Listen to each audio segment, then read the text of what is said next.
Selamat datang di channel Cerita Kehidupan. Sebelum lanjut ke cerita selanjutnya, yuk subscribe dan like. Absen dulu di kolom komen ya ah. Langit di atas kawasan elit Menteng seolah tahu bahwa sebuah badai besar sedang meledak di dalam rumah nomor 42. Guntur menggelegar, menyambar cakrawala yang legam. Namun suaranya masih kalah nyaring dengan teriakan Bramasta di ruang tamu yang megah itu. Tanda tangani sekarang. Arini. Jangan jadi beban yang keras kepala. Arini berdiri mematung di dekat sofa kulit Italia yang dingin. Tangannya yang gemetar menggenggam ujung daster katunnya yang sudah pudar warnanya. Di depannya, selembar kertas putih bersih, surat kuasa pengalihan aset, tergeletak di atas meja kaca, menanti untuk menghancurkan hidupnya. Bram, perusahaan itu adalah bayi kita. Kita membangunnya dari garasi kecil saat kita bahkan tidak punya uang untuk makan siang yang layak. Kenapa tiba-tiba kamu ingin memindahkan semua saham itu ke atas namamu sendiri? Suara Arini lirih, nyaris tertelan suara hujan yang menghantam jendela kaca. Bram tertawa. Itu bukan tawa hangat yang dulu membuat Arini jatuh cinta 10 tahun lalu. Itu adalah tawa penuh penghinaan. Tawa seorang pria yang sudah mabuk oleh kekuasaan dan pengaruh. Pria itu merapikan setelan jas mahalnya, lalu melangkah mendekat, mengikis jarak hingga Arini bisa mencium aroma parfum mahal yang bercampur dengan bau alkohol tipis. Bayi, kita? Bram mencengkeram dagu Arini dengan kasar, memaksa wanita itu menatap matanya yang memerah. Berhentilah berhalusinasi. Arini, selama 5 tahun terakhir, siapa yang berdiri di depan kamera? Siapa yang berjabat tangan dengan para menteri? Siapa yang namanya ada di majalah Forbes? Aku. Kamu hanya duduk di rumah, memasak, dan menghabiskan uangku. Kamu itu hanya parasit yang beruntung bisa menikah denganku. Dada Arini terasa sesak, seolah ada tangan tak kasat mata yang meremas jantungnya. Parasit? Ingatannya melayang ke malam-malam tanpa tidur di depan layar laptop, menyusun strategi pemasaran digital yang membuat produk mereka viral. Ia ingat bagaimana ia harus menyamar dengan nama samaran, AR, untuk bernegosiasi dengan investor asing karena Bram tidak mengerti istilah teknis keuangan. Semua laporan keuangan, semua algoritma distribusi, Arini yang mengerjakannya dari balik meja makan sambil menunggu Bram pulang berpesta. Aku tidak akan menandatanganinya. Arini berucap dengan ketegasan yang tiba-tiba muncul dari dasar jiwanya yang paling dalam. Wajah Bram memerah padam. Urat-urat di lehernya menegang. Tanpa peringatan, ia menyapu semua vas bunga dan pajangan kristal di atas meja hingga hancur berkeping-keping di lantai. Suara pecahan itu memekakan telinga. Oh, jadi kamu mulai berani melawanku. Bram berteriak. Suaranya parau oleh kemarahan yang meluap. Dengar baik-baik. Arini, rumah ini namaku. Mobil yang kamu pakai namaku. Baju yang melekat di tubuhmu itu dibeli dengan uangku. Jika kamu tidak mau menurut, maka kamu tidak punya tempat lagi di sini. Bram melangkah ke arah lemari di dekat tangga, menarik sebuah koper kecil yang biasanya digunakan Arini untuk belanja bulanan, dan melemparkannya ke tengah ruangan. Cepat angkat kaki dari rumah ini. Sekarang. Bram, ini sudah jam 11 malam di luar hujan badai. Arini mencoba mencari sisa-sisa kemanusiaan di mata suaminya. Aku tidak peduli. Mau kamu mati kedinginan di selokan pun. Aku tidak peduli. Tanpa uangku, kamu akan hidup jadi gelandangan. Kamu tidak akan bisa membeli sepotong roti pun tanpa namaku di belakangmu. Bram meraih lengan Arini, menyeretnya dengan kasar menuju pintu utama. Arini berusaha bertahan, namun tenaganya kalah jauh. Kakinya yang tak beralas terseret di atas lantai marmer yang dingin. Saat pintu besar itu terbuka, angin kencang dan air hujan langsung menyerbu masuk, membasahi mereka berdua. Dengan satu dorongan kuat, Bram menghempaskan Arini ke teras. Koper kecil itu dilemparkan tepat ke arah kaki Arini hingga terbuka, menumpahkan sedikit pakaian yang sempat tersangkut di dalamnya. Jangan pernah berani menginjakan kaki di sini lagi sebelum kamu membawa surat itu dengan tanda tanganmu. Bra!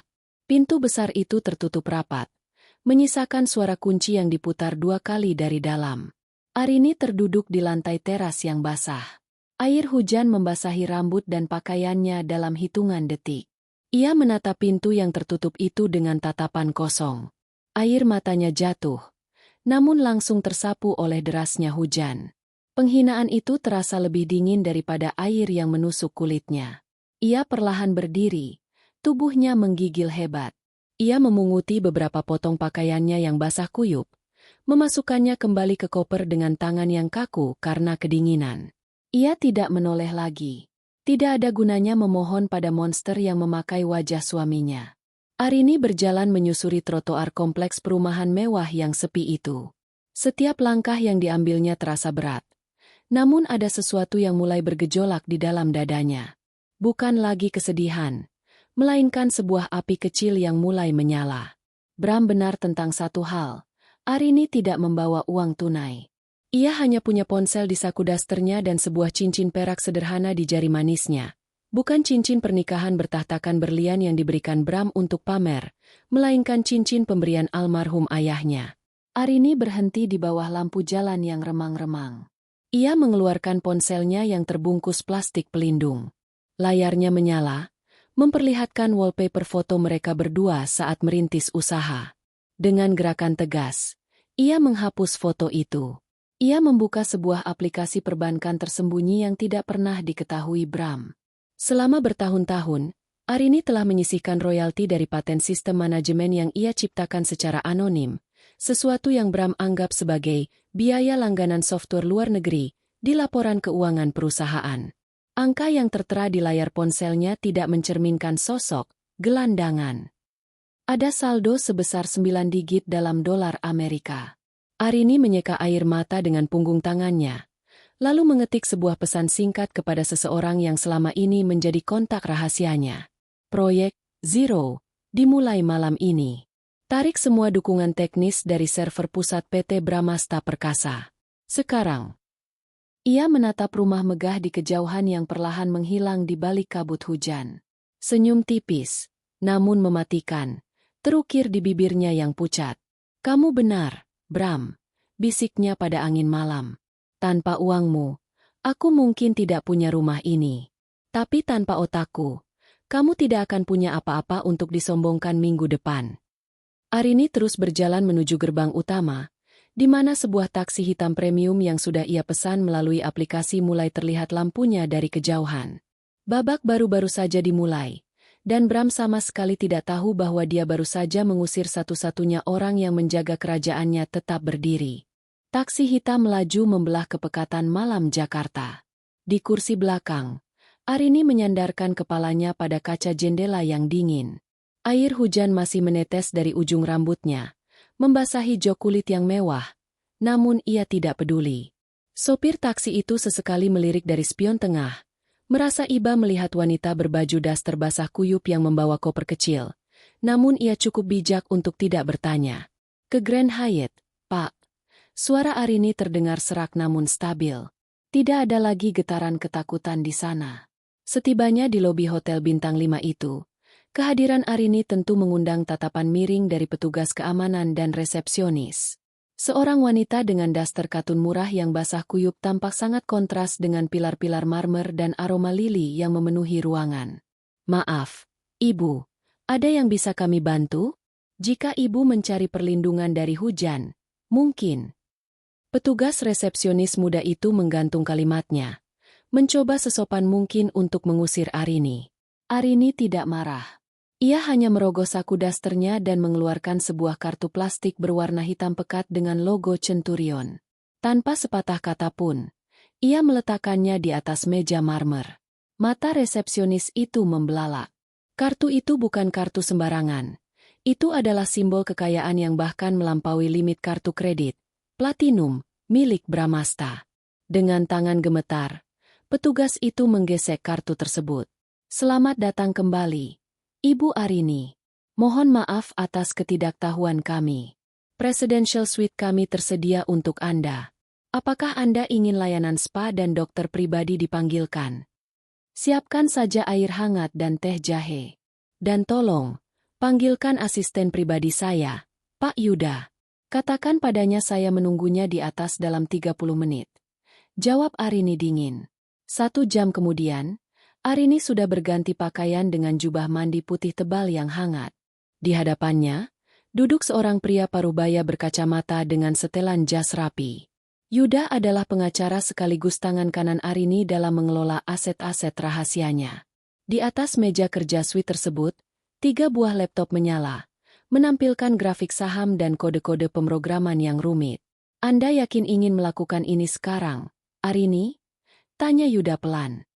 Jika kita menarik lisensi core engine malam ini, perusahaan Bramasta Perkasa akan lumpuh total dalam waktu kurang dari 24 jam. Arini menyesap teh jahenya, membiarkan rasa hangat menjalar ke tenggorokannya yang sakit. Dia bilang aku parasit.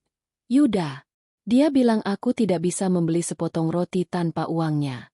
Dia butuh pelajaran tentang siapa yang sebenarnya memberi dia makan selama ini. Selama 5 tahun, dunia mengenal Bramasta sebagai jenius teknologi yang menciptakan sistem integrasi logistik tercepat di Asia Tenggara. Namun, kenyataannya, sistem itu dibangun di atas algoritma yang dipatenkan oleh Arini dengan nama perusahaan cangkang bernama AirTech Solutions. Bram hanya membayar biaya sewa, yang nilainya sengaja dimanipulasi Arini agar terlihat kecil di laporan keuangan, padahal secara hukum, seluruh hak cipta ada di tangan Arini. Bram baru saja mencoba memaksaku menandatangani pengalihan aset pribadiku ke namanya. Arini bercerita dengan nada datar. Dia ingin menguasai semuanya agar bisa menyingkirkanku sepenuhnya demi wanita lain. Yuda menghela napas panjang. Dia sangat ceroboh. Dia tidak tahu bahwa PT Bramasta Perkasa hanya punya nama, tapi tidak punya otak. Baiklah, saya akan menjalankan prosedur cut-off. Arini mendekati salah satu laptop. Jarinya yang lentik menari di atas keyboard. Ia memasukkan kunci enkripsi yang hanya ia yang tahu. Selama ini, seluruh operasional perusahaan Bram bergantung pada Pladen, server, awan yang dikelola oleh Arini secara anonim. Bram selalu merasa hebat karena bisa membuang-buang uang untuk pamer, gumam Arini. Dia lupa bahwa uang yang dia pamerkan adalah hasil dividen dari sistem yang kunci aksesnya ada di tanganku. Dengan satu tekanan pada tombol Enter, Arini mengirimkan perintah untuk menonaktifkan lisensi penggunaan perangkat lunak utama. Secara teknis, besok pagi, seluruh sistem manajemen gudang, pelacakan armada, hingga sistem penggajian karyawan di perusahaan Bram tidak akan bisa diakses. Apa rencana selanjutnya? Tanya Yuda. Tarik semua dana talangan yang ada di rekening operasional mereka. Beritahu bank bahwa investor misterius menarik seluruh dukungannya karena adanya pelanggaran kontrak moral oleh CEO. Arini berdiri, menatap kerlap-kerlip lampu Jakarta dari jendela lantai 20. Dan satu lagi, Yuda, aku ingin kamu mengirimkan berkas pengajuan cerai besok pagi. Jangan lewat pos. Kirimkan langsung melalui kurir ke kantornya saat dia sedang rapat dengan Dewan Komisaris. Yuda mengangguk patuh. Lalu bagaimana dengan rumah itu? Rumah yang tadi Anda ceritakan. Arini tersenyum tipis, sebuah senyuman yang tidak pernah dilihat Bram sebelumnya. Senyum seorang predator yang sedang mengamati mangsanya masuk ke dalam perangkap. Biarkan dia menikmati rumah itu selama beberapa hari lagi. Dia merasa sangat bangga karena namanya ada di sertifikat itu. Bukan? Dia lupa bahwa tanah itu dibeli dengan pinjaman dari yayasanku. Dan dia sudah menunggak bunga selama 3 tahun karena terlalu sibuk membelikan mobil mewah untuk selingkuhannya. Aku akan menyita rumah itu melalui jalur hukum di saat yang paling tepat. Malam itu, Arini tidur dengan sangat nyenyak. Tidak ada lagi ketakutan akan bentakan. Tidak ada lagi rasa rendah diri karena dianggap tidak berguna. Di balik dinding hotel mewah itu, seorang gelandangan baru saja meruntuhkan fondasi sebuah kerajaan bisnis raksasa tanpa perlu mengeluarkan suara keras. Sementara itu, di rumah mewah Menteng, Bramasta sedang menuangkan sampahnya mahal ke gelas Sheila, kekasih gelapnya. Ia tertawa terbahak-bahak, menceritakan betapa lucunya wajah Arini saat diusir tadi. Dia itu tidak punya siapa-siapa, sayang, ujar Bram sambil membelai pipi Sheila. Besok dia pasti akan merangkak di kakiku, memohon ampun agar bisa makan. Dan saat itu terjadi, aku akan memaksanya menandatangani semua surat itu. Bram tidak menyadari bahwa di layar monitor ruang kerjanya, Sebuah pesan peringatan berwarna merah mulai berkedip. Critical error, license expired. Accident. Badai yang sebenarnya baru saja dimulai. Dan kali ini, Bram tidak punya payung untuk berlindung. Matahari pagi menyelinap masuk melalui celah gorden sutra di kamar utama rumah Menteng. Bramasta menggeliat, merasakan kepuasan yang luar biasa. Semalam adalah tidur ternyenyaknya setelah sekian lama. Benalu itu sudah pergi. Batinnya sambil melirik sisi tempat tidur yang kosong. Tempat Arini biasanya menyiapkan pakaian kerjanya. Sheila, yang masih terlelap di sampingnya, tampak cantik dalam balutan selimut mahal. Bram tersenyum sinis. Inilah hidup yang pantas untukku, pikirnya. Bukan dengan istri rumahan yang membosankan dan selalu mengingatkannya soal efisiensi anggaran perusahaan. Namun, ketenangan itu pecah saat ponselnya bergetar hebat di atas nakas. Itu dari Reno, kepala operasional IT di kantornya. "Halo, Ren? Ada apa pagi-pagi begini?" tanya Bram dengan nada malas. "Pak, Bapak harus ke kantor sekarang. Sistem Logitrack kita lumpuh total. Seluruh data gudang di Singapura, Jakarta, dan Surabaya tidak bisa diakses. Ada pesan akses denied di semua layar monitor." Suara Reno terdengar sangat panik, nyaris berteriak. Bram mengernyitkan dahi. "Apa maksudmu? Mungkin hanya gangguan peladen biasa. Hubungi tim teknis. Jangan ganggu aku untuk hal sepele." Masalahnya, Pak tim teknis pusat yang biasanya menangani pemeliharaan peladen itu tiba-tiba memutus komunikasi. "Mereka bilang kontrak lisensi kita sudah habis semalam pukul 24.00. Saya cek dokumennya, dan ternyata pemilik lisensi sistem itu bukan perusahaan kita. Pak, itu milik sebuah firma bernama AirTech Solutions." Darah Bram seolah berhenti mengalir sejenak. AirTech. Nama itu terasa asing namun menyentil sesuatu di ingatannya. "Jangan konyol. Itu sistemku. Aku yang mempresentasikannya di depan investor. Tapi secara hukum dan teknis, kita hanya penyewa, Pak. Dan sekarang, tuan rumahnya baru saja mengunci pintunya." Bram langsung melompat dari tempat tidur, mengabaikan Sheila yang terbangun karena gerakannya yang kasar. Ia berpakaian dengan terburu-buru, bahkan salah mengancingkan kemejanya. Pikirannya kalut. Bagaimana mungkin sistem yang menjadi tulang punggung perusahaannya, satu-satunya alasan mengapa investor menyuntikkan dana miliaran, ternyata bukan miliknya? Setibanya di kantor pusat PT Bramasta Perkasa, suasana sudah seperti medan perang. Para karyawan berlarian dengan wajah pucat. Telepon di meja resepsionis terus berdering tanpa henti dari klien-klien besar yang marah karena pengiriman barang mereka tertahan. "Mana Reno?" teriak Bram saat memasuki ruang kendali. Reno menunjukkan layar monitor besar di tengah ruangan. Di sana, sebuah logo kecil berwarna emas dengan inisial AR berkedip di tengah layar yang gelap, diiringi tulisan "Subscription terminated by the owner." "Siapa pemilik AirTech ini? Cari tahu sekarang," bentak Bram sambil menggebrak meja. "Kami sedang mencarinya, Pak. Tapi perusahaan itu terdaftar di British Virgin Island. Sangat sulit ditembus," jawab Reno dengan keringat dingin bercucuran. Saat Bram sedang meluapkan amarahnya, sekretaris pribadinya, Maya, masuk dengan wajah yang jauh lebih pucat dari Reno. Ia membawa sebuah amplop coklat tebal dan sebuah map biru. "Pak, ada kurir yang mengantarkan ini," katanya sangat mendesak. Bisik Maya. Bram menyambar amplop itu. Ia berharap itu adalah solusi dari masalah sistemnya. Namun, saat ia merobeknya, jantungnya seolah melompat keluar.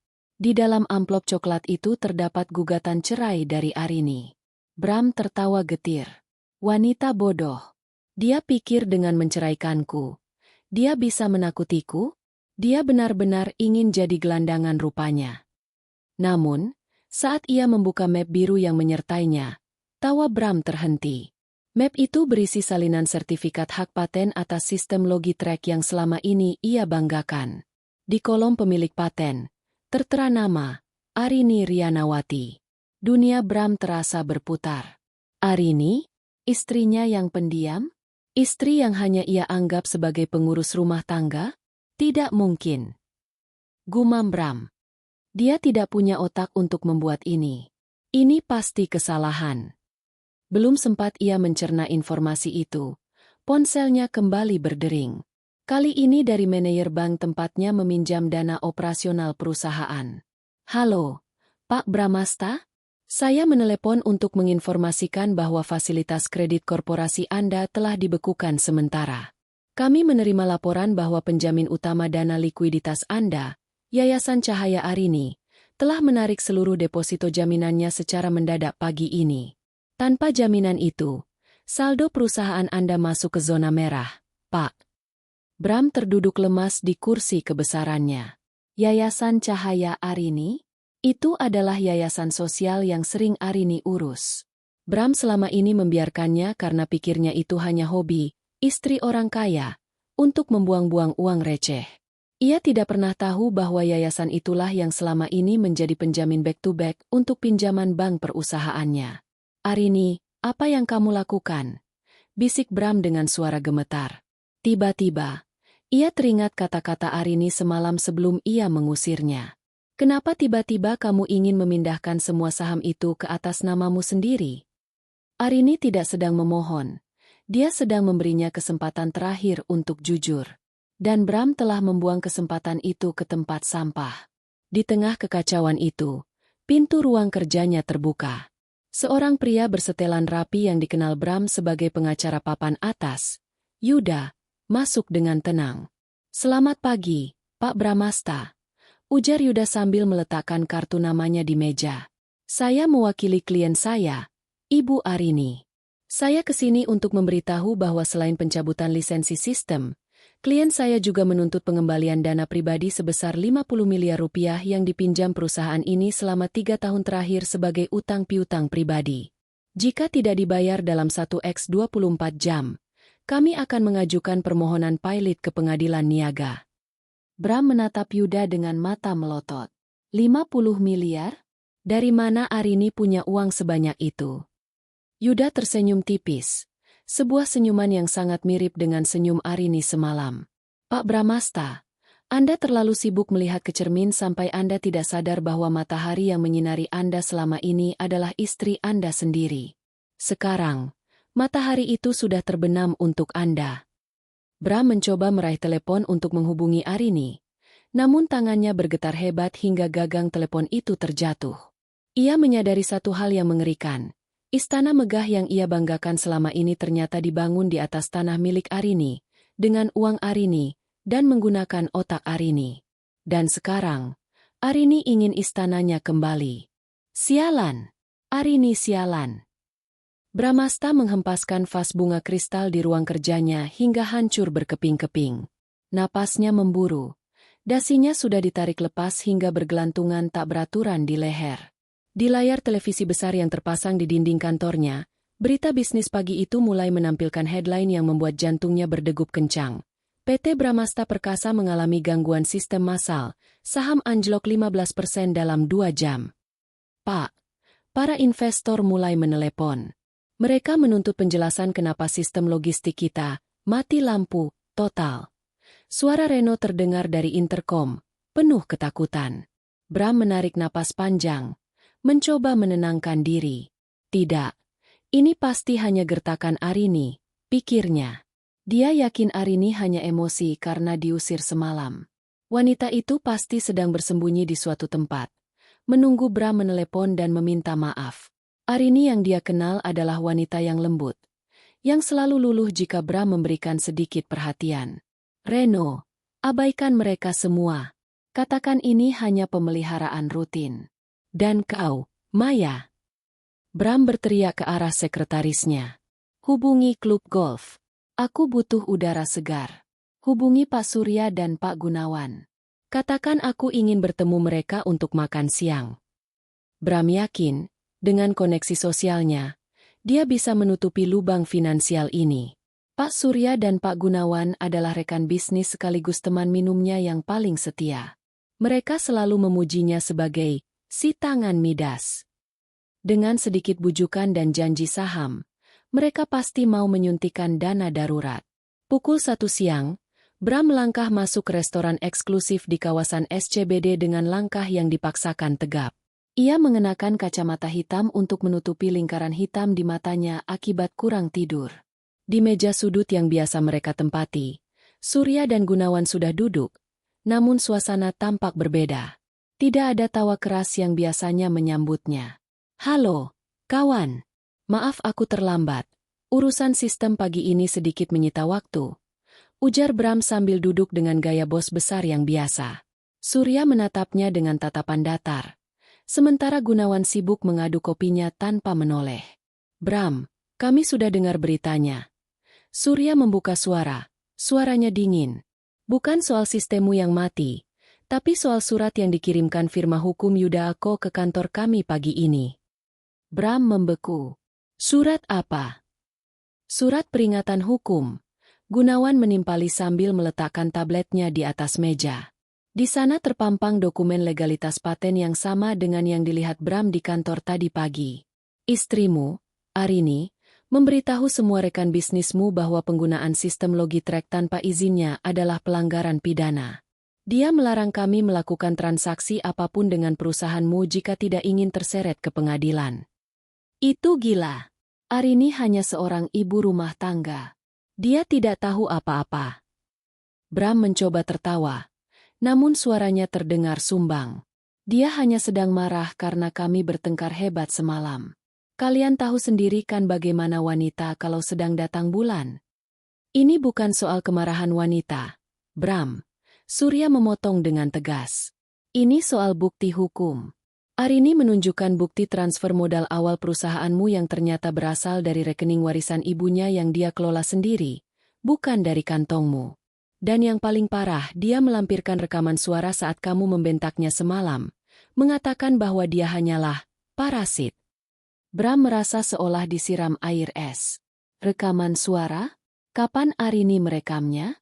"Bram, di dunia bisnis, reputasi adalah segalanya," lanjut Surya sambil berdiri.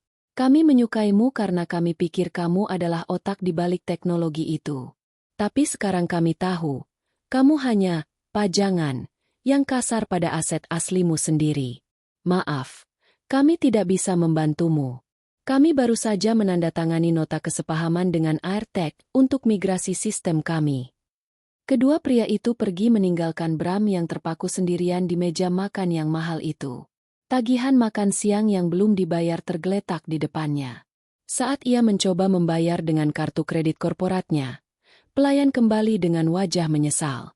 "Maaf, Pak, kartunya ditolak.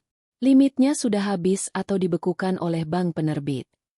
Rasa malu yang luar biasa membakar wajah Bram. Ia terpaksa merogoh dompet pribadinya, mengeluarkan uang tunai terakhir yang ia punya untuk membayar makan siang yang bahkan tidak sempat ia santap. Bukannya pulang ke kantor untuk membereskan masalah, Bram justru memacu mobilnya menuju apartemen Sheila. Ia butuh validasi. Ia butuh seseorang yang memujinya, seseorang yang mengatakan bahwa dia masih hebat. Di apartemen mewah yang disewakan Bram untuk selingkuhannya itu, Sheila sedang asyik mencoba tas bermerek yang baru saja dikirimkan kurir tadi pagi. "Sayang, lihat tas ini. Cantik kan? Aku mau pakai ini untuk acara gala minggu depan," sambut Sheila manja, tanpa menyadari wajah Bram yang kusut. Bram merebut tas itu dan melemparkannya ke lantai. "Hentikan soal tas itu. Sheila, aku butuh kamu membantuku. Rekeningku dibekukan sementara. Bisakah kamu meminjamkanku uang dari tabungan yang kuberikan padamu? Hanya untuk beberapa hari sampai aku membereskan si ular, Arini." Wajah manis Sheila seketika berubah. Senyumnya hilang, digantikan oleh tatapan curiga. "Meminjamkan uangku? Tapi Bram, itu kan uang untuk masa depanku. Lagi pula, aku dengar dari teman-temanku kalau perusahaanmu sedang bangkrut." "Benar. Hanya gangguan kecil. Aku akan kembali kaya dalam sekejap." "Kalau begitu, kembalilah padaku saat kamu sudah kaya lagi," ujar Sheila dingin sambil memungut tasnya. "Aku tidak mau berurusan dengan pria yang sedang dikejar-kejar bank dan polisi pajak. Kamu bilang istrimu itu bodoh, tapi nyatanya dia jauh lebih pintar darimu. Dia bahkan sudah mengirim orang untuk mendata barang-barang di apartemen ini karena ternyata apartemen ini juga atas nama yayasannya, bukan namamu. Bram terhuyung mundur. Apa? Keluar, Bram. Aku tidak mau ikut terseret kalau polisi datang ke sini. Usir Sheila tanpa belas kasihan. Persis seperti cara Bram mengusir Arini semalam. Bram berdiri di koridor apartemen yang sepi. Ia menatap tangannya yang gemetar. Dalam waktu kurang dari 24 jam, ia kehilangan martabat di depan teman-temannya dan pengkhianatan dari wanita yang ia puja. Ia merogoh ponselnya, mencoba mencari nomor Arini. Ia akan memaki wanita itu. Ia akan mengancamnya. Namun, saat ia membuka media sosial, ia melihat sebuah postingan yang baru saja viral. Foto Arini sedang duduk di sebuah kantor elegan dengan pemandangan kota, mengenakan setelan blazer hitam yang sangat berkelas, dengan caption, "Terkadang, kamu harus melepaskan beban yang menahanmu untuk bisa terbang lebih tinggi." New Beginning CEO. Ribuan komentar pujian membanjiri postingan itu. Bram menyadari bahwa dunia tidak lagi melihatnya. Dunia kini sedang bersorak untuk wanita yang baru saja ia buang ke jalanan. "Kamu pikir ini sudah berakhir, Arini?" Gumam Bram dengan mata penuh kebencian. "Aku akan menghancurkanmu sebelum kamu sempat menikmati kemenanganmu." Bram tidak sadar, di kantong jasnya, sebuah surat panggilan dari kantor pajak sudah menunggu untuk dibuka. Lubang hitam finansial yang ia gali sendiri sedang bersiap menelannya hidup-hidup. Kantor pusat PT Bramasta Perkasa yang biasanya bising dengan aktivitas produktif, kini berubah menjadi sarang kecemasan. Bramasta duduk di balik meja eksekutifnya yang luas, dikelilingi oleh tumpukan map merah bertuliskan, "Peringatan terakhir." Puntung rokok berserakan di asbak kristalnya, sebuah kebiasaan yang dulu dilarang keras oleh Arini demi kesehatannya, namun kini menjadi satu-satunya pelarian Bram dari kenyataan yang mencekik. "Pak, ini laporan arus kas kita per jam ini." Suara akuntan perusahaan, Pak Broto, terdengar sangat berat. Ia meletakkan selembar kertas yang hanya berisi deretan angka berwarna merah. Bram menyambar kertas itu. Matanya membelalak. -12 miliar? Bagaimana mungkin? Kita baru saja menerima pembayaran dari vendor bulan lalu. Pak Broto menghela napas panjang. Wajahnya tampak 10 tahun lebih tua. "Itu masalahnya, Pak. Selama ini, operasional kita ditutup oleh dana talangan dari Yayasan Cahaya Arini melalui sistem revolving credit. Begitu Ibu Arini mencabut surat jaminannya kemarin, bank langsung mendebet seluruh saldo di rekening utama kita untuk melunasi utang pokok yang jatuh tempo. Kita tidak punya uang tunai untuk membayar gaji karyawan minggu depan, apalagi membayar tagihan listrik server. Jual mobil-mobil inventaris. Jual apartemen di Sudirman." Teriak Bram frustrasi. "Sudah saya cek, Pak. Semua aset itu ternyata digadaikan atas nama perusahaan cangkang milik Ibu Arini sebagai jaminan modal kerja tahun lalu. Anda sendiri yang menandatangani dokumennya saat pesta ulang tahun perusahaan. Ingat? Anda bilang Anda percaya penuh pada skema optimasi pajak yang diajukan Ibu." Jelas Pak Broto dengan nada datar. Bram teringat malam itu. Ia sedang mabuk kemenangan setelah mendapatkan kontrak besar. Arini menyodorkan tumpukan berkas untuk ditandatangani, dan Bram, yang merasa urusan administrasi adalah pekerjaan rendah yang membosankan, hanya membubuhkan tanda tangan tanpa membaca satu baris pun. Ia merasa Arini hanyalah asisten pribadinya yang paling setia. "Dia menjebakku," desis Bram. Dia merencanakan ini sejak lama. Bram tahu ia tidak bisa diam saja. Jika berita kebangkrutannya tersebar luas, ia akan tamat. Ia harus mendapatkan uang tunai dalam jumlah besar, dan ia harus mendapatkannya sekarang. Ia meraih ponselnya, mencari sebuah nomor yang biasanya hanya ia hubungi untuk urusan-urusan, di bawah meja. Nama kontaknya hanya satu huruf. L. "Halo, L? Aku butuh bantuan. 50 miliar. Tunai. Aku butuh hari ini juga," ujar Bram saat telepon diangkat. Suara berat di seberang sana tertawa kecil. "Bramasta, si tangan Midas sedang butuh bantuan? Bukankah bisnismu sedang di puncak? Hanya gangguan kecil di sistem. Aku punya jaminan yang kuat. Saham mayoritas di Bramasta Perkasa. Dusta Bram. Ia tahu sahamnya sekarang hampir tidak bernilai. Tapi ia bertaruh pria di seberang sana belum membaca berita secara detail. Bunga 10% per minggu. Jaminannya bukan cuma saham, tapi seluruh aset yang tersisa atas namamu. Deal. Deal. Jawab Bram cepat. Ia tidak punya pilihan. Ia pikir ia hanya butuh waktu 1 minggu untuk menaklukkan kembali Arini atau mencari investor baru yang lebih bodoh. Sore harinya, di sebuah kafe tersembunyi, Bram bertemu dengan utusan L. Sebuah koper berisi uang tunai dan beberapa dokumen transfer antar bank diserahkan. Bram merasa nafasnya kembali lega. Dengan uang ini, ia bisa membayar vendor-vendor yang paling vokal dan menyuap beberapa media untuk memberitakan bahwa perusahaannya baik-baik saja. Namun, Bram tidak menyadari bahwa setiap gerak-geriknya diawasi. Di dalam mobil yang terparkir tak jauh dari kafe, Yuda sedang memperhatikan melalui kamera pengintai jarak jauh. Dia baru saja mengambil umpan. Arini, ujar Yuda melalui ponselnya.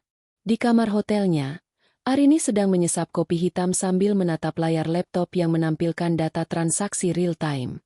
L adalah salah satu koneksi lamaku yang sudah kuberitahu tentang situasi ini. Dia tidak benar-benar meminjamkan uangnya sendiri. Yuda. Itu adalah uang dari salah satu portofolioku yang dialirkan lewat jalur belakang. Arini tersenyum tipis. Bram sedang meminjam uangku sendiri untuk membayar utangnya padaku. Tapi dengan bunga yang akan menghancurkan sisa-sisa hartanya. Dia benar-benar terobsesi dengan citra, orang kaya, sampai-sampai dia tidak sadar sedang menggali kuburnya sendiri. Bagaimana dengan langkah selanjutnya? Tanya Yuda. Biarkan dia membelanjakan uang itu. Biarkan dia merasa menang selama beberapa hari ke depan. Aku ingin dia merasa berada di atas awan sebelum aku menarik buminya. Jawab Arini tenang. Oh, dan pastikan orang kita di kantor pajak menerima salinan laporan, dana gelap, yang baru saja dia terima dari L. Penggunaan dana non-tradisional tanpa laporan resmi adalah pelanggaran berat. Malam itu, Bram kembali ke rumah Menteng dengan perasaan penuh kemenangan. Ia membawa sebotol whisky mahal untuk merayakan kesuksesannya, mendapatkan modal. Ia melihat Sheila masih ada di sana. Rupanya wanita itu kembali setelah mendengar kabar bahwa Bram punya uang lagi. Aku bilang juga apa? Sayang, Arini itu bukan tandinganku. Sombong Bram sambil menuangkan minuman. Dia pikir dia bisa menjatuhkanku dengan mematikan komputer? Aku punya koneksi yang tidak dia bayangkan. Sheila tersenyum manis, kembali mendekat dan memijat bahu Bram. Maaf ya, Mas. Tadi siang aku cuma panik. Aku tidak mau kita berdua susah. Bram tertawa terbahak-bahak, merasa kembali menjadi raja di istananya. Ia tidak tahu bahwa setiap sen yang ia keluarkan malam itu dicatat sebagai bukti tambahan bagi pihak berwajib. Ia juga tidak sadar bahwa di dalam sistem perusahaannya yang mati, Arini diam-diam sedang mengunduh seluruh sejarah obrolan dan transaksi tersembunyi yang pernah dilakukan Bram menggunakan fasilitas kantor. Bramasta merasa dia sudah menangani lubang itu. Padahal, ia baru saja masuk ke dalam lubang yang jauh lebih dalam dan gelap. Lubang hitam finansial yang ia anggap sebagai penyelamat, sebenarnya adalah gerbang menuju penjara. Seminggu lagi, Arini. Gumam Bram sambil menatap pantulan dirinya di gelas whisky. Seminggu lagi, kamu yang akan mengemis padaku. Ia tidak tahu bahwa hitung mundur 7 hari menuju kehancurannya baru saja dimulai. Pagi itu, kantor PT Bramasta Perkasa terasa seperti kuburan yang mencekam. Meskipun Bram berhasil menyuntikkan dana segar dari L untuk menghidupkan kembali beberapa operasional dasar, suasana tetap dingin. Para karyawan berbisik-bisik di pantry. Mata mereka terus melirik ke arah pintu ruang kerja Bram yang tertutup rapat. Di dalam ruangan itu, Bram sedang berpesta pora di atas tumpukan utang. Ia baru saja memesan jam tangan mewah edisi terbatas seharga 2 miliar rupiah sebagai hadiah untuk dirinya sendiri karena berhasil melewati masa kritis. Baginya, penampilan adalah segalanya. Jika ia terlihat kaya, maka ia tetap kaya. Pak Bramasta, Maya masuk tanpa mengetuk pintu. Wajahnya pucat pasi. Tangannya memegang sebuah map kuning dengan logo Direktorat Jenderal Pajak. Ada apa lagi? Bukankah cicilan pajak bulan ini sudah dibayar? Bentak Bram kesal, terganggu dari sesi belanja online-nya. Ini bukan soal cicilan rutin, Pak. Ini surat panggilan pemeriksaan tujuan khusus. Mereka bilang ada ketidaksesuaian antara gaya hidup pribadi Anda dengan laporan SPT perusahaan selama 3 tahun terakhir. Dan yang lebih buruk, Maya menelan ludah. Mereka melampirkan bukti transaksi dari rekening, bayangan, di luar negeri yang mengalirkan dana ke rekening Anda setiap bulan. Bram tersedak whisky paginya. Rekening bayangan apa? Aku tidak punya rekening seperti itu. Bram berbohong. Ia memang memiliki rekening di Cayman Island, tempat ia menyisihkan uang kopi dari setiap vendor yang ingin bekerja sama dengan perusahaannya. Namun, ia sangat yakin tidak ada yang tahu soal itu. Bahkan Arini, pikirnya, terlalu sibuk mengurus dapur untuk mengerti soal offshore account. Di saat yang sama, di sebuah ruang kerja minimalis yang menghadap ke arah pelabuhan, Arini duduk bersama seorang auditor forensik senior. Di layar monitor besar di depan mereka, terhampar diagram rumit yang menghubungkan perusahaan Bram dengan puluhan vendor fiktif. Hebat sekali, Ibu Arini. Puji auditor itu. Bagaimana Anda bisa melacak alur uang ini? Bramasta sangat rapi menyembunyikannya di balik biaya pemasaran dan riset. Arini tersenyum tipis. Matanya tidak lepas dari angka-angka yang bergerak. Dia rapi, tapi dia malas. Dia menggunakan sistem manajemen yang saya buat untuk mencatat semua itu. Dia pikir folder berjudul, arsip resep masakan. Di peladen pribadi saya benar-benar berisi resep kue. Padahal, itu adalah database bayangan yang merekam setiap transaksi yang melewati gerbang pembayaran sistem kami. Selama bertahun-tahun, Arini telah menjadi saksi bisu bagaimana suaminya mengkhianati integritas bisnis mereka. Setiap kali Bram menerima suap, sistem yang dibuat Arini secara otomatis menduplikat bukti transfernya. Arini menyimpannya, bukan untuk menghancurkan suaminya saat itu, tapi sebagai asuransi jika suatu saat Bram berubah menjadi monster. Dan malam pengusiran itu adalah pemicunya. Semua bukti penggelapan pajak, pencucian uang, dan gratifikasi sudah saya kirimkan ke pihak berwenang pagi ini, ujar Arini tenang. Saya juga melampirkan bukti bahwa selama ini saya sudah berkali-kali mengingatkannya melalui email yang selalu dia balas dengan makian dan perintah untuk tidak ikut campur urusan laki-laki. Email-email balasan dari Bram itu akan menjadi bukti kunci bahwa Arini adalah pihak yang bersih, sementara Bram adalah pelaku utama yang sadar sepenuhnya akan kejahatannya. Kembali ke kantor Bram, situasi semakin kacau. 2 orang petugas pajak berseragam lengkap datang untuk melakukan penyegelan sementara pada beberapa dokumen keuangan. Ini pasti salah paham. Istri saya yang mengurus semua ini. Dia yang ingin menjebak saya. Teriak Bram di lobi kantor, disaksikan oleh seluruh karyawannya. Pak Bramasta, salah satu petugas menyahut dengan nada tegas. Ibu Arini justru adalah orang yang melaporkan bahwa ada dugaan anomali yang dia temukan saat melakukan audit internal sebagai pemegang saham mayoritas. Beliau bersikap sangat kooperatif. Jika Anda keberatan, silakan jelaskan di kantor kami besok pagi. Bram tertegun. Pemegang saham mayoritas? Ia segera berlari kembali ke ruangannya dan membongkar brankas. Ia mencari akta pendirian perusahaan yang asli. Selama ini ia hanya memegang salinan ringkasan. Saat ia membaca lembar demi lembar dokumen asli yang selama ini disimpan Arini, jantungnya seolah berhenti. Di sana tertulis jelas, Bramasta Perkasa memiliki 49% saham, sementara 51% saham dimiliki oleh PT Maharani Sejahtera. Dan siapa pemilik PT Maharani Sejahtera? Arini Rianawati. Bram ambruk di kursi kerjanya. Ternyata, selama 5 tahun ini, dia bekerja untuk istrinya sendiri tanpa dia sadari. Kesombongannya telah membutakan matanya dari fakta bahwa dia hanyalah karyawan dengan jabatan CEO di perusahaan milik wanita yang dia usir dengan daster basah kuyup. Arini, kamu ular yang sangat licik, bisik Bram dengan suara gemetar. Tiba-tiba, lampu di ruangannya berkedip lalu mati total. Suara mesin pendingin ruangan berhenti berdengung. Pak, pihak PLN memutus aliran listrik kantor. Katakanlah tagihannya belum dibayar oleh yayasan penjamin. Teriak Reno dari luar. Kegelapan mulai menyelimuti ruangan itu. Persis seperti kegelapan yang dirasakan Arini saat berdiri di teras rumahnya seminggu yang lalu. Bram merogoh ponselnya, mencoba menelepon Sheila, namun nomornya sudah tidak aktif. Ia mencoba menelepon L, namun yang terdengar hanyalah nada sibuk. Bram baru sadar. Dia sendirian di tengah badai yang dia ciptakan sendiri. Dan hawa dingin yang menusuk tulang itu bukan berasal dari AC, melainkan dari kenyataan bahwa hari penghakimannya sudah sangat dekat. Gelap, dingin, dan sunyi yang mencekam. Bramasta duduk di kursi kebesarannya, hanya diterangi oleh cahaya redup dari layar ponselnya yang baterainya hampir habis. Listrik kantor sudah diputus, dan sebagian besar karyawan sudah pulang. Beberapa bahkan sempat membawa pulang monitor atau mesin kopi sebagai jaminan gaji mereka yang belum dibayar. Tiba-tiba, suara langkah kaki sepatu pantofel yang tegas bergema di lorong kantor yang kosong. Pintu ruang kerja Bram terbuka lebar tanpa ketukan.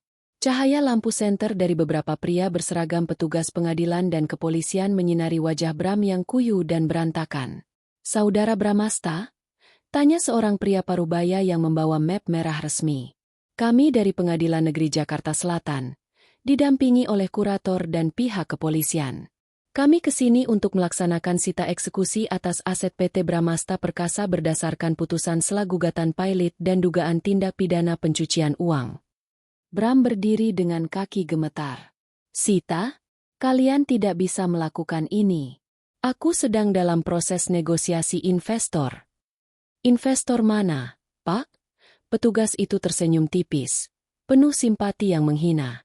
Kami sudah memegang daftar kreditur Anda. Investor yang Anda maksud, saudara yang berinisial L, baru saja menyerahkan seluruh dokumen pinjaman Anda kepada kami sebagai bukti tambahan bahwa Anda melakukan penipuan aset jaminan. Bram merasa dunianya runtuh. L, mengkhianatinya? Tidak. L, tidak mengkhianatinya. L, hanya menyelamatkan dirinya sendiri dengan melemparkan Bram ke singa. Silakan keluar dari ruangan ini. Pak, kami akan memasang garis polisi dan menyegel seluruh dokumen di sini. Perintah petugas kepolisian dengan tegas. Bram keluar dari gedung kantornya dengan langkah gontai. Di lobi, ia melihat beberapa wartawan ekonomi sudah berkumpul. Kamera mereka menembakkan lampu kilat yang menyilaukan mata.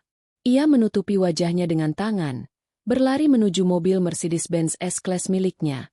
Satu-satunya benda yang ia rasa masih memberinya martabat.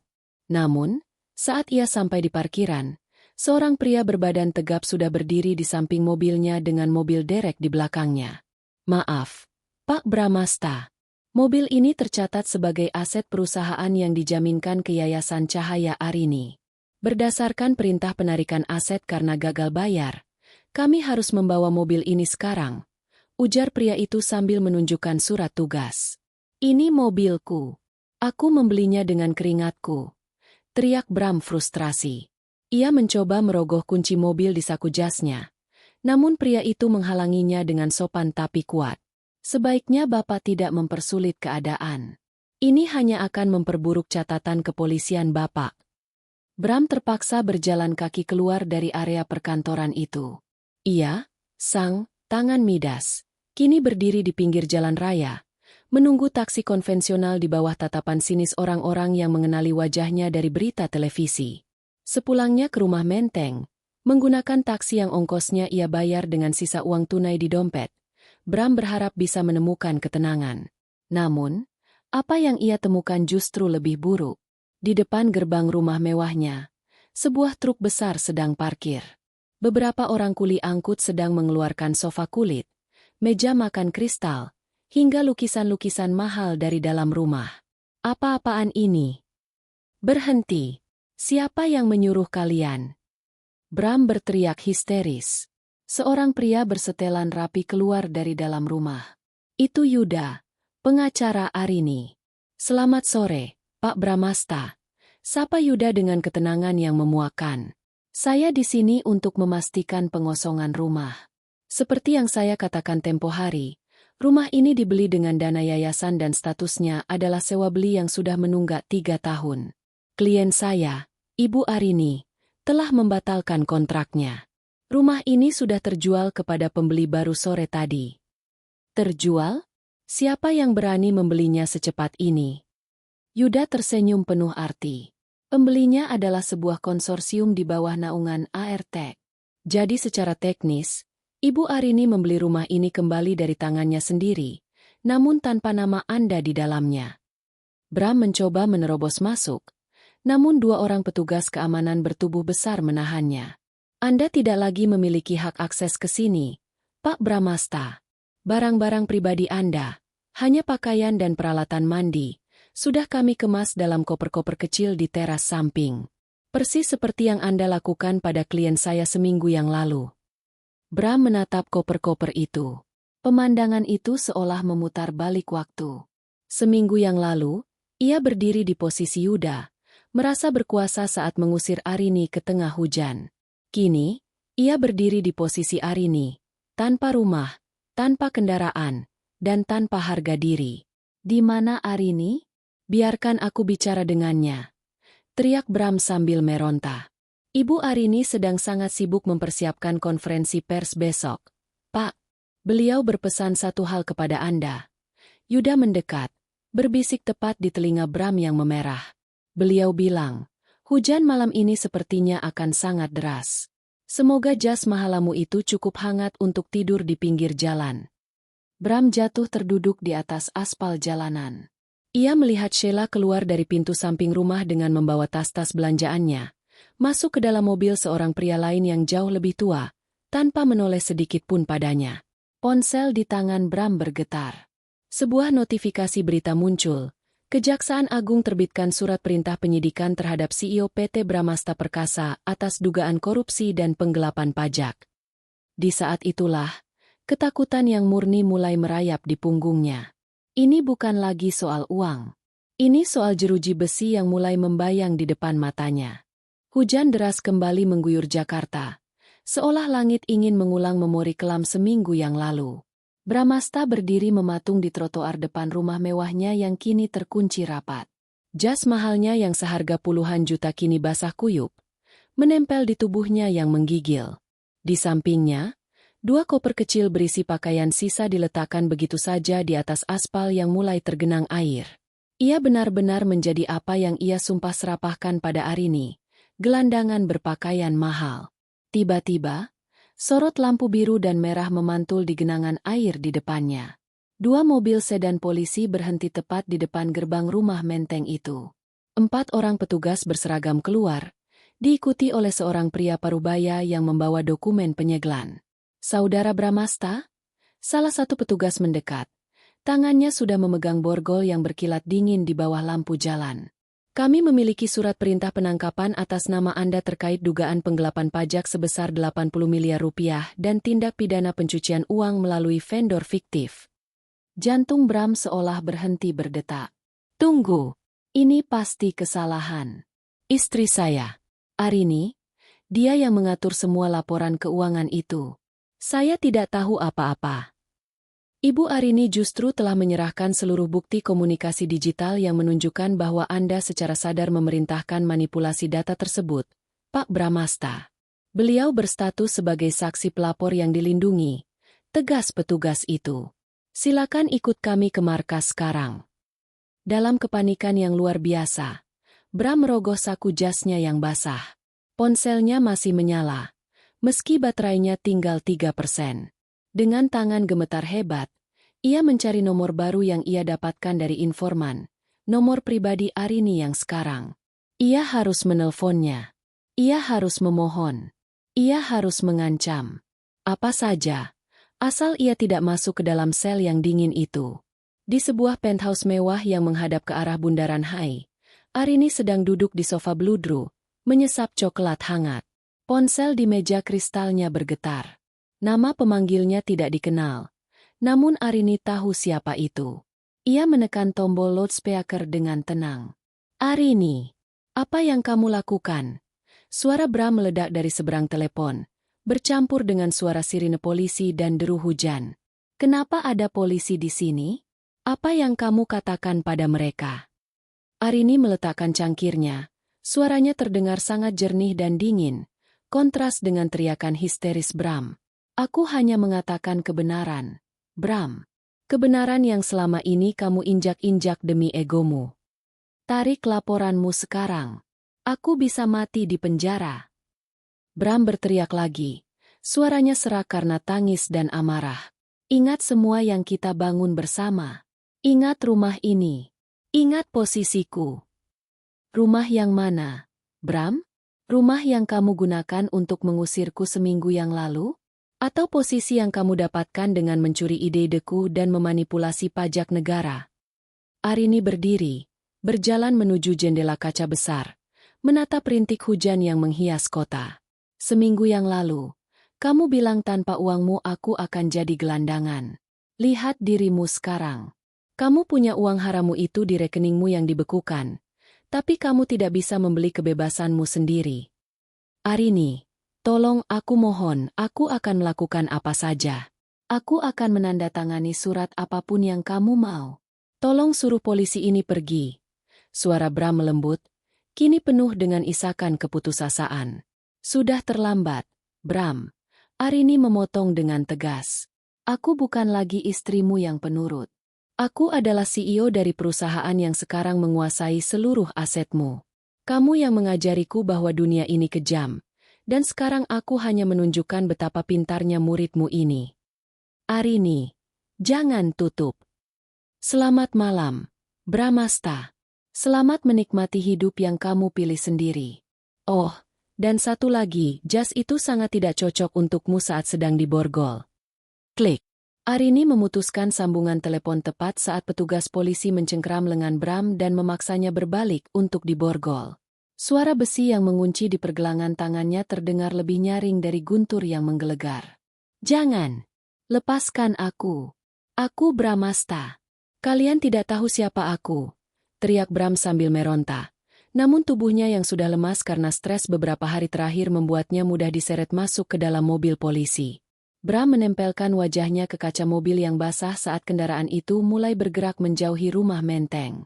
Di sana, di depan gerbang, ia melihat Yuda berdiri memegang payung, menatapnya dengan pandangan kosong. Tidak ada simpati, hanya penyelesaian sebuah tugas. Ponsel Bram jatuh ke lantai mobil polisi. Layarnya berkedip sekali lagi sebelum mati total. Seiring dengan matinya ponsel itu, matilah seluruh kejayaan yang pernah ia sombongkan. Ia meninggalkan rumah itu tanpa uang, tanpa teman, tanpa kekasih gelap, dan kini tanpa kebebasan. Di sisi lain kota, Arini mematikan lampu penthouse-nya.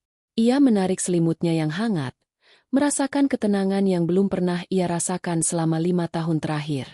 Besok adalah hari konferensi pers besar di mana ia akan secara resmi mengambil alih kepemimpinan seluruh kerajaan bisnis yang ia bangun dari nol. Bram benar tentang satu hal seminggu yang lalu. Hidup Arini akan berubah setelah keluar dari rumah itu. Namun, ia salah menebak siapa yang akan berakhir di selokan. Bau apek dan udara pengap menjadi sambutan pertama bagi Bramasta saat ia didorong masuk ke dalam sel tahanan sementara di Polda Metro Jaya. Tidak ada lagi kasur dengan spray sutra ribuan thread count. Tidak ada lagi aroma diffuser mahal. Yang ada hanyalah dipan semen keras dan suara dengkur tahanan lain yang terdengar seperti ejekan di telinganya.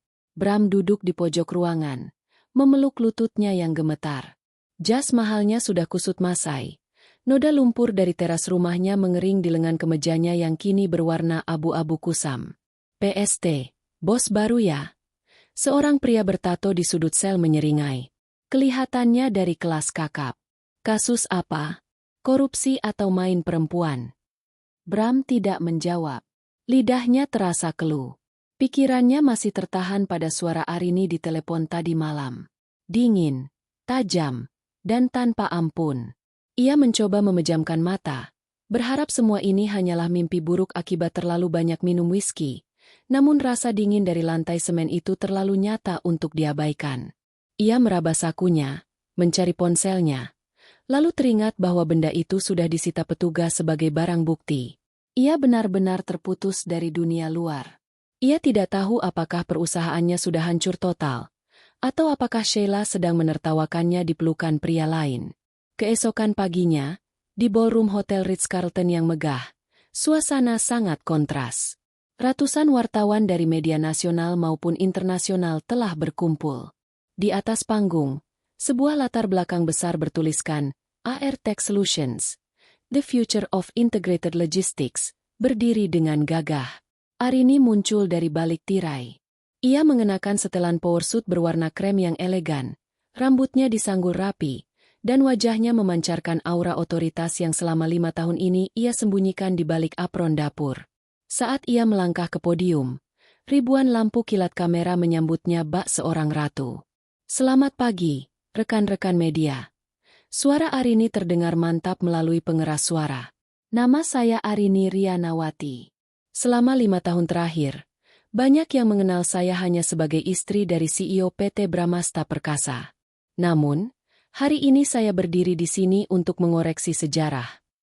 Arini menekan sebuah tombol di remote, dan layar besar di belakangnya menampilkan dokumen-dokumen legalitas, algoritma pemrograman, dan aliran modal awal yang selama ini disembunyikan. PT Bramasta Perkasa hanyalah sebuah cangkang yang menggunakan teknologi milik Airtech tanpa izin yang sah selama 2 tahun terakhir. Mulai hari ini, saya secara resmi mengumumkan akuisisi seluruh aset strategis perusahaan tersebut melalui jalur likuidasi dan penyitaan jaminan. Kami tidak hanya mengambil alih pasar, kami membawa transparansi yang selama ini dikhianati oleh manajemen sebelumnya. Seorang wartawan mengangkat tangan. Ibu Arini, bagaimana tanggapan Anda mengenai penangkapan suami Anda, Bapak Bramasta, tadi malam? Arini terdiam sejenak. Ia menatap kamera dengan pandangan yang dalam, seolah ia tahu Bram sedang menonton dari televisi kecil di ruang penjara. Hukum sedang menjalankan tugasnya. Setiap orang harus bertanggung jawab atas keputusan yang mereka ambil, termasuk keputusan untuk meremehkan orang-orang yang membangun fondasi di bawah kaki mereka sendiri. Jawab Arini tenang. Di ruang tunggu tahanan, Bram memang sedang menatap layar televisi gantung yang buram. Saat wajah Arini muncul di layar, cantik, berkuasa, dan sangat jauh dari jangkauannya, Bram merasa sebuah hantaman keras menghujam ulu hatinya. Ia teringat betapa seringnya ia memaki Arini, bodoh, saat wanita itu mencoba memberikan saran bisnis. Ia teringat betapa seringnya ia membanggakan uangnya di depan wajah Arini, tanpa sadar bahwa setiap rupiah yang ia pegang adalah hasil dari pemikiran cemerlang istrinya. Ya Tuhan, apa yang sudah kulakukan? Bisik Bram parau. Air mata penyesalan mulai mengalir, membasahi wajahnya yang kotor. Ia baru menyadari bahwa selama ini Arini bukan hanya istrinya. Arini adalah pelindungnya. Arini adalah orang yang merapikan kekacauan yang ia buat, orang yang menambal kebocoran finansialnya, dan orang yang memastikan namanya tetap bersih di mata publik. Dan ia telah mengusir pelindung itu ke tengah badai. Kini, badai itu telah berbalik arah, dan ia tidak punya siapa-siapa lagi untuk memegang payungnya. Saat sipir penjara datang untuk membawanya kembali ke ruang interogasi, Bram berjalan dengan bahu yang merosot. Ia melihat bayangannya di kaca jendela kantor polisi, seorang pria malang yang kehilangan segalanya karena kesombongan yang kosong. Arini benar. Tanpa Arini, dia memang gelandangan. Bedanya, dia adalah gelandangan dengan nomor tahanan di dadanya. 3 bulan telah berlalu sejak badai di rumah menteng itu mereda. Namun gema dari kehancuran yang terjadi malam itu masih terasa di koridor-koridor kekuasaan Jakarta. Pagi ini, ruang sidang utama Pengadilan Negeri Jakarta Selatan tampak lebih sesak dari biasanya. Udara di dalam ruangan itu terasa berat, seolah oksigen kalah oleh aroma kertas hukum yang kaku dan ketegangan yang menggantung di antara barisan kursi pengunjung. Di tengah ruangan, duduk seorang pria yang nyaris tak dikenali sebagai sang tangan midas. Bramasta duduk di kursi terdakwa dengan bahu yang meluruh. Kemeja putihnya, yang dulu selalu disetrika rapi oleh pelayan, kini tampak kusam dan kebesaran di tubuhnya yang menyusut. Rambutnya yang dulu klimis dengan minyak rambut mahal kini dipangkas pendek, potongan standar tahanan yang merenggut sisa-sisa kemewahannya. Matanya yang dulu selalu memancarkan api kesombongan kini hanya menyisakan kerutan kelelahan dan ketakutan yang murni. Berdasarkan bukti-bukti digital yang sah, kesaksian para ahli forensik keuangan, serta laporan audit internal yang diajukan oleh pihak pelapor. Hakim Ketua menyesuaikan letak kacamatanya. Suaranya menggema di seluruh penjuru ruang sidang yang mendadak hening. Menyatakan terdakwa Bramasta Perkasa terbukti secara sah dan meyakinkan bersalah melakukan tindak pidana penggelapan pajak dalam skala masif, pencucian uang melalui entitas fiktif, dan penipuan korporasi yang merugikan negara serta pemegang saham. Hakim itu menarik napas sejenak, memberikan jeda yang menyiksa bagi Bram. Menjatuhkan pidana penjara selama 12 tahun dan denda sebesar 50 miliar rupiah. Dengan ketentuan, jika denda tidak dibayar, maka masa tahanan akan ditambah selama 2 tahun.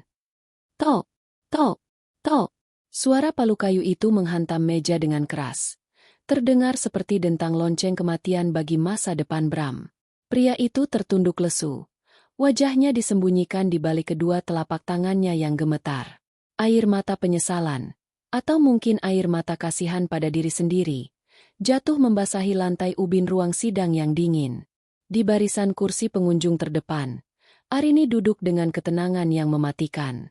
Ia mengenakan setelan powersuit berwarna biru dongker yang elegan, dipadukan dengan kacamata hitam yang menutupi tatapan matanya.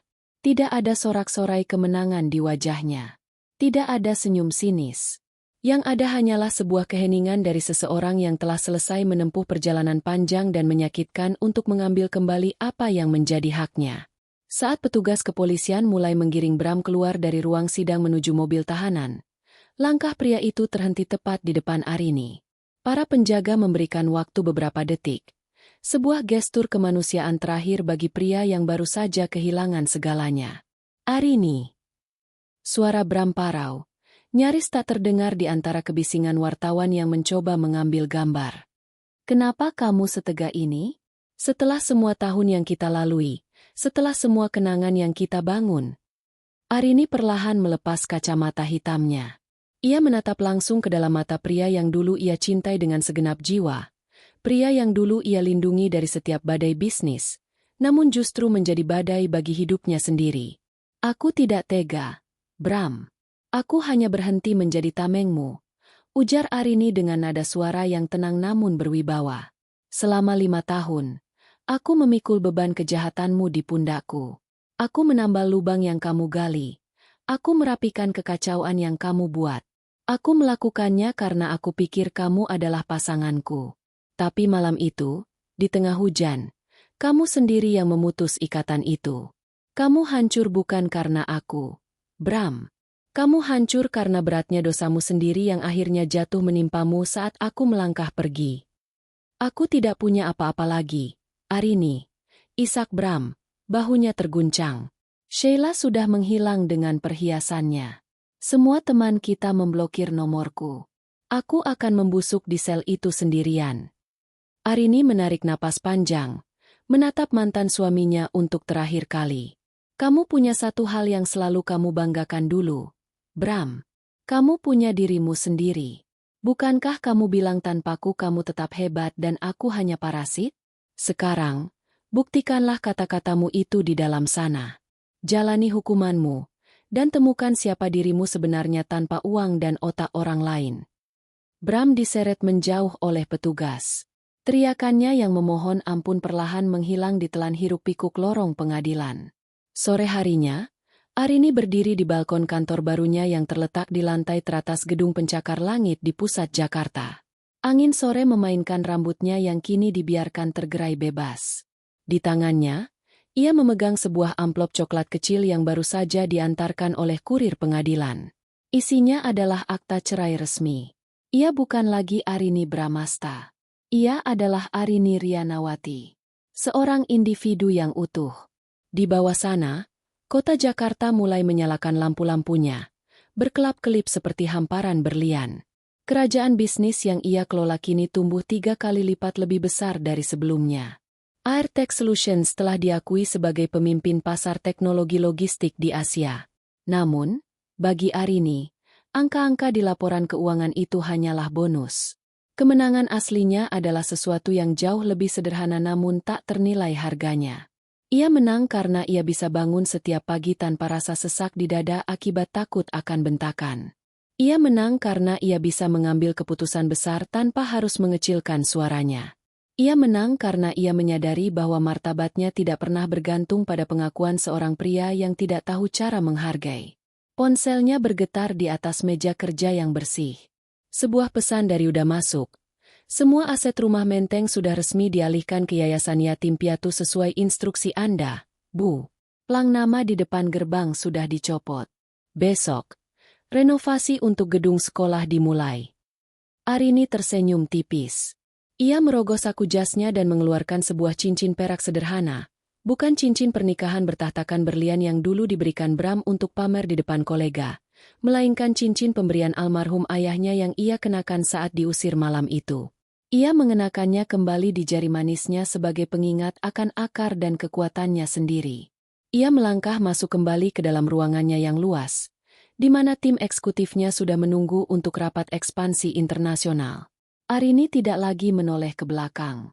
Baginya, Bramasta hanyalah sebuah bab yang gelap dan penuh pelajaran dalam buku kehidupannya yang masih sangat panjang. Bab itu sudah selesai ditulis, dan ia baru saja mencelupkan penanya untuk menulis bab baru yang penuh cahaya. Fajar baru telah menyingsing bagi Arini. Kali ini, ia tidak lagi membangun istana di atas pasir kesombongan orang lain, melainkan di atas batu karang kecerdasan, ketegaran, dan harga diri yang tak akan pernah bisa diruntuhkan oleh siapapun lagi. Mari kita mulai rapatnya, ujar Arini kepada timnya dengan nada penuh semangat. Dunia kini mendengarkannya bukan karena siapa pria di sampingnya, melainkan karena ia adalah Arini, wanita yang pernah diusir tanpa sepeser pun uang, namun kembali sebagai pemilik kota.